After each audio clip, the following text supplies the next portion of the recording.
ছাত্র জনতার ওপর হামলা ও হত্যার অসংখ্য মামলা কাঁধে নিয়ে কলকাতার একটি পার্কে আড্ডায় মাতেন এক সময়ের দাপুটে স্বরাষ্ট্রমন্ত্রী, যা ধরা পড়ে চ্যানেল 24-এর ক্যামেরায়।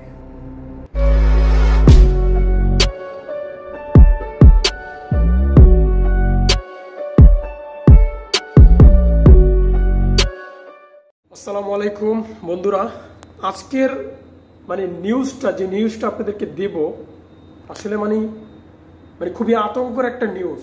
ঠিক আছে, বাংলাদেশে কয়েকদিন আগে আপনারা জানেন যে স্বৈরাচার সরকার পতন হয়েছে এবং অনেক ছাত্রদেরকে গুলি করে হত্যা করা হয়েছে এবং মেরে ফেলা হয়েছে একদম বহু ছাত্রদের। ঠিক আছে, এই সমস্ত মানুষদেরকে কিভাবে তারা আশ্রয় দেয় তাদের দেশে। বন্ধুরা, আমি আর কোনো দেশের কথা বলতে চাই না।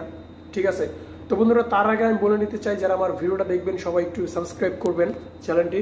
ঠিক আছে, এবং শুরু থেকে শেষ পর্যন্ত দেখার চেষ্টা করবেন ভিডিওটা।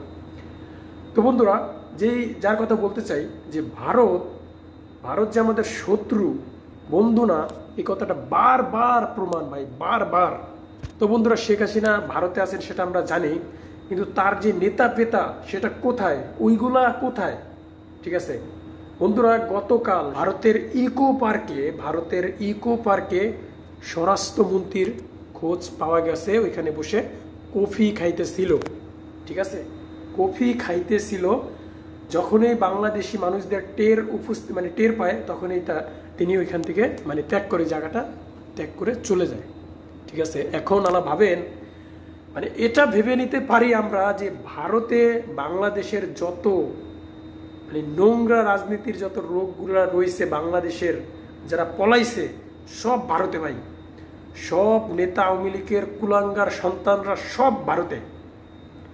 আওয়ামী লীগের যত কুলাঙ্গার আছে, নির্খিষ্ট মানুষের পশুর চাইতে খারাপ যে মানুষগুলা, যাদের নির্দেশে নিরহ ছাত্রদের গুলি করে হত্যা করা হয়েছে, মাটির সাথে মিশিয়ে দেওয়া হয়েছে, এই সমস্ত কুলাঙ্গাররা সব ভারতে আশ্রয় নিছে। আমি ভারতের কাছে প্রশ্ন, যে এরকম অপরাধী, এরকম খারাপ মানুষরা কিভাবে একটা দেশ আশ্রয় দেয়? আমার মাথায় ধরে না যে ওরা কোন মানুষ। বন্ধুরা, এটা পরিষ্কারভাবে হয়ে যায় যে যা কিছু হয়েছে সব ভারত, বাংলাদেশের যে স্বৈরাচার সরকার আছে তারা মিলে এই কাজগুলো করছে। যে ভারত আমাদের শত্রু, আমাদের শত্রুদের তারা আশ্রয় দেয়, এত নিরহ মানুষদেরকে মেরে ফেলার পরও তারা কিভাবে তাদের দেশে আশ্রয় দেয়। বন্ধুরা, আজকে এখানেই ছিল। তো সবাই ভালো থাকবেন, সুস্থ থাকবেন, আবারও দেখা যাবে কোনো একটি ভিডিওতে। খোদা হাফেজ।